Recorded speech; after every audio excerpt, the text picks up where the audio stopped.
किसान भाइयों नमस्कार। मैं हूं डॉक्टर विशाल शाही। आज हम बात करेंगे मूंगफली की उन्नत खेती में श्रीराम जीवा और श्रीराम एनर्जी के शानदार फायदे। कई बार किसान भाइयों कई बार क्या होता है कि हर किसान की ये इच्छा होती है, ये उम्मीद होती है कि जब भी वो अपनी खेती करे तो उसको कम लागत में अधिक उत्पादन और बेहतर क्वालिटी की मूंगफली मिले।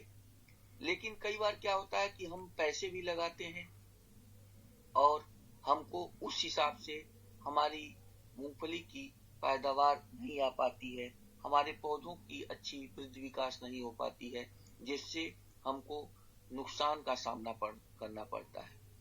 इससे निजात लेने के लिए आज हम इस वीडियो में आप लोगों को संपूर्ण जानकारी देंगे, जिससे हम श्रीराम के इन उत्पादों का प्रयोग करके और मूंगफली की बेहतर उपज और बेहतर पैदावार के साथ साथ उसकी क्वालिटी बेहतर ले पाएंगे। उससे पहले अगर हम बात करें मूंगफली का, एक नजर हम डालें कि जो है मूंगफली एक तरह से किस फसल के अंतर्गत आती है। तो अगर मूंगफली की बात करें तो वो तिलहनी फसलों के अंतर्गत आती है और मूंगफली का जो वानस्पतिक नाम है वो एरेचिस हाइपोजिया है। यह मुख्य रूप से भारत में गुजरात के अलावा बंगाल और राजस्थान में भी इसकी खेती प्रमुखता से की जाती है। तेल के साथ साथ प्रोटीन का ये अच्छा स्रोत माना जाता है।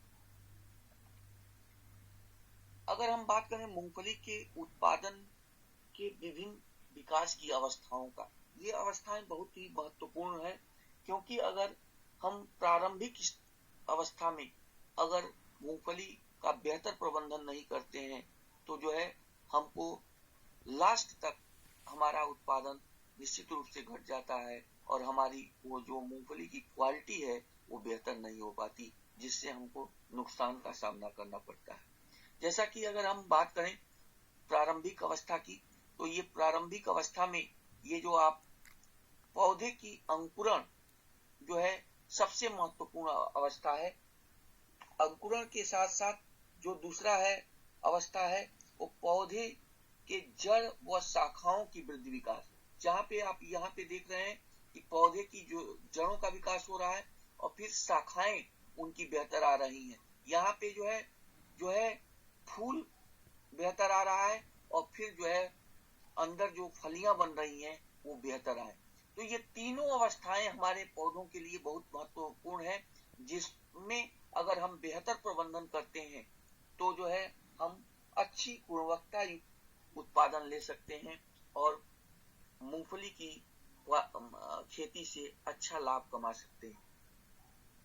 अगर हम बात करें इसके लिए श्रीराम के प्रोडक्ट की, तो श्रीराम के प्रोडक्ट के में जो पहला स्थान आता है वो श्रीराम जीवा का आता है। श्रीराम जीवा है क्या?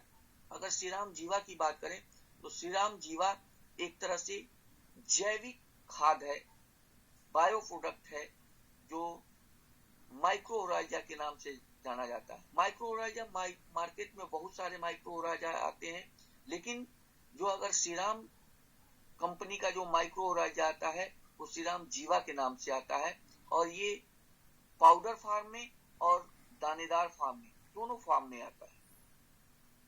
इसके दोनों के सेम काम है, लेकिन जो है कई बार क्या होता है कि किसान ड्रिप में देना चाहता है या सीड ट्रीटमेंट करना चाहता है, उपचारित करना चाहता है बीज को, तो हम इससे सलाह देते हैं श्रीराम जीवा वेटेबल जो पाउडर के रूप में आता है उसका इस्तेमाल कर सकता है।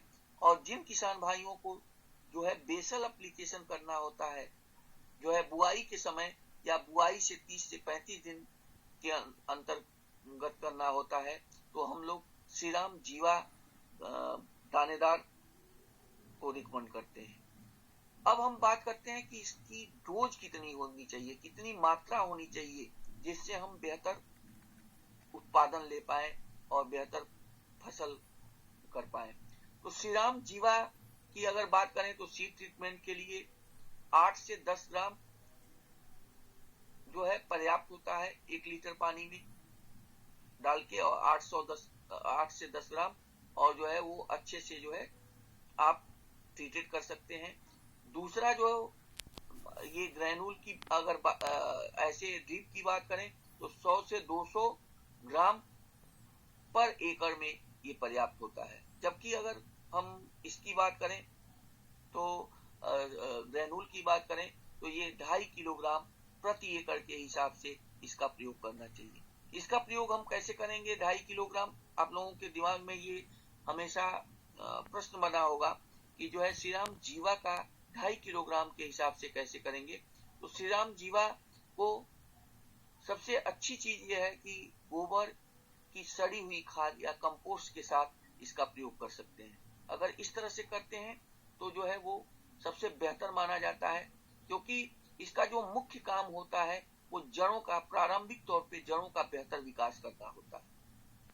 इसको क्यों देंगे? अगर हम बात करें यहाँ पे डोज की, इसके क्या लाभ होते हैं, तो यहाँ पे आप देख सकते हैं इसके जो लाभ हैं वो सबसे जो मेन लाभ है वो पतली जो बाल की संरचना की जड़ों का बेहतर फैलाव होता है। जब स्टार्टिंग में हम देते हैं तो आप देखते होंगे कि पतले पतले जो बाल की संरचना के जो जड़ें होती हैं वो बेहतर फैलती हैं, जिससे पौधों में पानी और पोषक तत्वों का अवशोषण बढ़ जाता है। जब भी हमारी जड़ों का बेहतर विकास होगा तो उसमें पानी और पोषक तत्व जो भी हमारी मिट्टी के अंदर रहेंगे वो आसानी से पौधे ले पाएंगे, जिससे उसकी वृद्धि विकास अच्छी होगी। मिट्टी में सूक्ष्म जीवाणुओं की संख्या बढ़ती है, जिससे मिट्टी का स्वास्थ्य अच्छा हो जाता है, हेल्दी हो जाती है हमारी मिट्टी। पौधे में जैविक अजैविक तनाव को दूर करता है।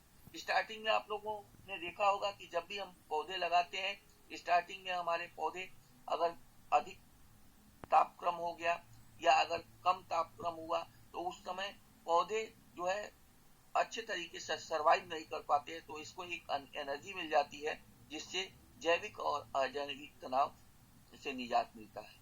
पौधों में जो हार्मोन होते हैं उसको उत्तेजित करने का काम करता है, जिससे आसानी से हमारे पौधों को ये हार्मोन उपलब्ध होते हैं और पौधे अच्छे तरीके से विकसित होते हैं। यहाँ पे आप देख सकते हैं कि जहाँ पे हम लोगों ने श्रीराम जीवा का प्रयोग किया है वहाँ पे हेयरी रूट्स जो बाल संरचना की जड़ों का किस तरह से बेहतर विकास हुआ है, यहाँ जीवाणु कैसे एक्टिव हुए हैं, और जहाँ पे हम लोगों ने नहीं किया है वहाँ पे जो है हमारे जड़ों का बेहतर विकास नहीं हुआ है। यहाँ पे फ्रूट्स प्लांट के माध्यम से आप देख सकते हैं कि जहाँ पे जीवा का प्रयोग किया गया है नहीं किया गया है वहाँ पे जड़ों का बेहतर विकास नहीं हुआ है, इसलिए पौधा भी आपका छोटा है, फल भी कम लगे हैं।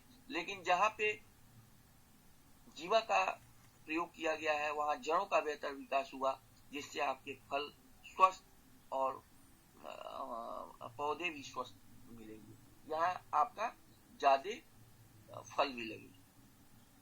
इस तरह से अगर हम बात करें कि मूंगफली की खेती में श्रीराम जीवा के प्रमुख फायदे क्या हैं, तो जो है एक तरह से जमाव बेहतर होगा, आपके पौधे की वृद्धि विकास अच्छी होगी, आपका पौधा हरा भरा होगा। इसका मुख्य कारण क्या है? इसका मुख्य कारण ये है कि इसमें जो सूक्ष्म जीव हैं, अगर हम वेटेबल पाउडर की बात करें तो 1 ग्राम पाउडर में लगभग 3000 वाइबल स्पोर्स हैं, जीवित जीवाणु हैं। उसी तरह से अगर ग्रेनुल की बात करें तो जो श्रीराम जीवा में दानेदार में 1 ग्राम में 60 वाइबल स्पोर्स होते हैं, जो आपकी मिट्टी के अंदर जाके और सहजीवन यापन करके और पौधों को एक तरह से पोषक तत्व उपलब्ध करा देते रहते हैं, जिससे पौधे की वृद्धि विकास बेहतर होती है और अच्छी फसलें लगती हैं। उसी तरह से अगर हम बात करें जो दूसरा हमारा प्रोडक्ट है श्रीराम एनर्जी का, तो श्रीराम एनर्जी और फोर्जा ये दोनों क्या हैं, इसकी जरूरत क्यों हमारे पौधों को पड़ती है? अगर श्रीराम एनर्जी की बात करें तो ये कैल्शियम नाइट्रेट होता है, जिसमें नाइट्रोजन 15.5% और कैल्शियम 18.5% पाया जाता है। जबकि श्रीराम फोर्जा एक तरह से बोर्नेटेड कैल्शियम है, इसमें कैल्शियम नाइट्रोजन के साथ साथ बोरान भी पाया जाता है।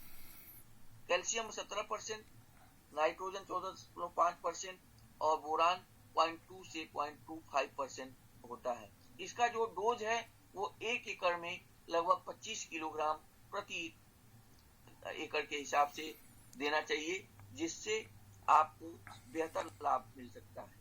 अब इसका मेन लाभ क्या है, क्यों देना चाहिए सीराम एनर्जी या फोर्जा को, तो यहाँ पे हम बात करेंगे।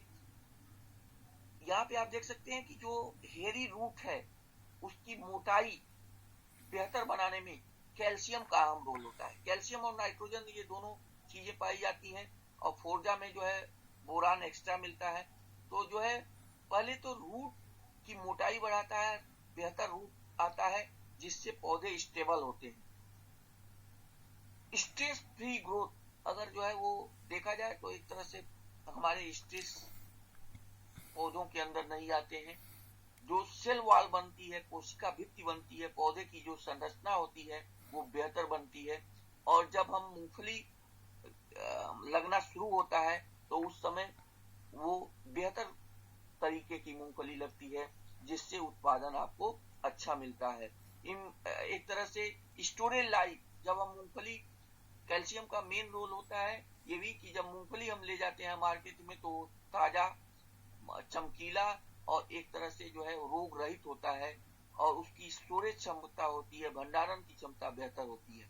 नाइट्रोजन का काम क्या है, इसमें नाइट्रोजन क्या काम करता है, यहाँ चित्र के माध्यम से देख सकते हैं कि बेहतर हरा भरा, कोई स्ट्रेस नहीं है और हरी भरी प्लांट होती है, जिससे जो है वो फलियां बेहतर बनती है। यहाँ पे आप देख सकते हैं मूंगफली के उत्पादन में सीराम एनर्जी के शानदार फायदे। जहाँ पे एनर्जी लगा हुआ है वहां किस तरह से पौधे की ग्रोथ अच्छी है, जो फलियां बनना शुरू हो रही हैं वो हर जड़ों में बेहतर फलियों का लगना शुरू हो गया है।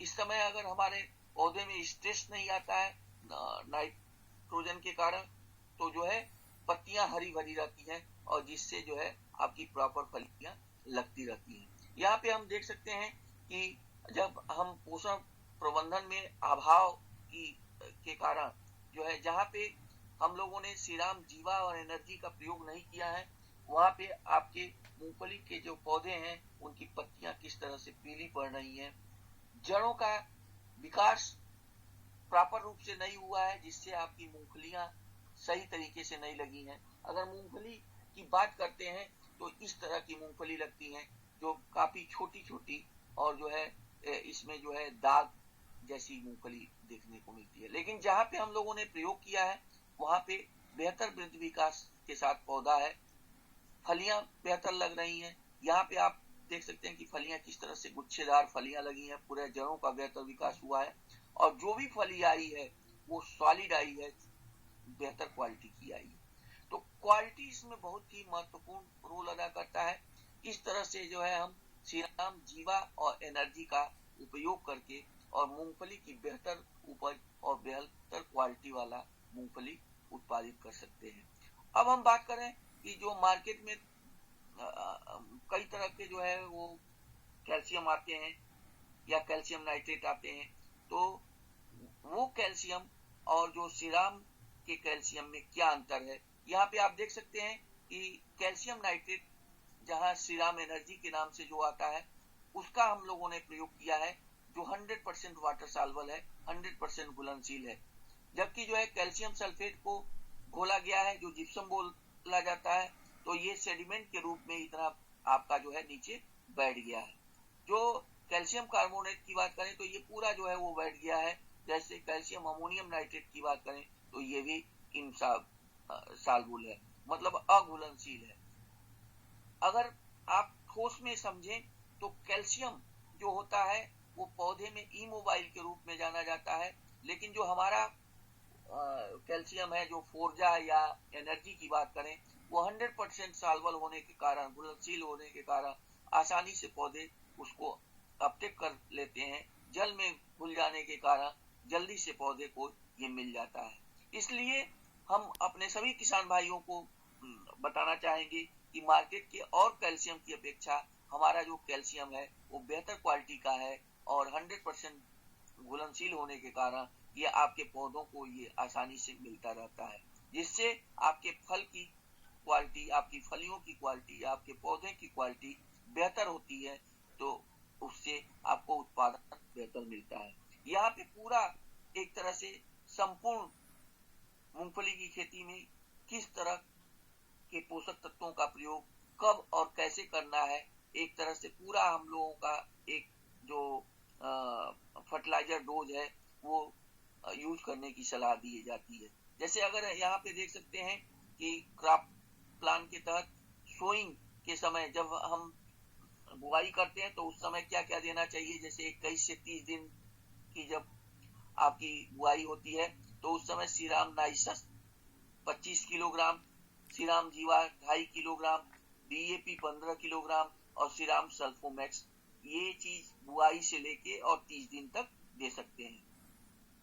जब वेजिटेटिव ग्रोथ पे आता है तो उस समय हम श्रीराम फोर्जा या श्रीराम एनर्जी दे सकते हैं 10 किलोग्राम पर एकड़ के हिसाब से, और श्रीराम सल्फोमैक्स 3 केजी पर एकड़ के हिसाब से दे सकते हैं। और जब पॉड डेवलपमेंट स्टेज होता है, जब फलियां के विकास की अवस्थाएं होती हैं तो उस समय 65 से 70 दिन बाद हमको श्रीराम फोर्जा एक बार और देना चाहिए, जिससे हम फलियों में जो दानों का भराव हो वो बेहतर हो, फलियां हमारी जो है चमकदार बने, बड़ी बने और जो है वो ज्यादा उपज वाली बने। तो इस तरह से, और जो ऊपर आप देख रहे हैं श्रीराम जेंजिट का 2 से 3 ml पर लीटर वाटर के साथ स्प्रे करना होता है, और श्रीराम फेरस सल्फेट का 2 ग्राम पर लीटर वाटर के साथ स्प्रे करना होता है। इस तरह से हम अगर इन प्रोडक्टों का प्रयोग करते हैं तो हम निश्चित रूप से अपनी फसलों में बेहतर उपज और बेहतर भाव प्राप्त कर सकते हैं। इन्हीं शब्दों के साथ आज की वीडियो में इतना ही। बहुत बहुत धन्यवाद आप सभी का।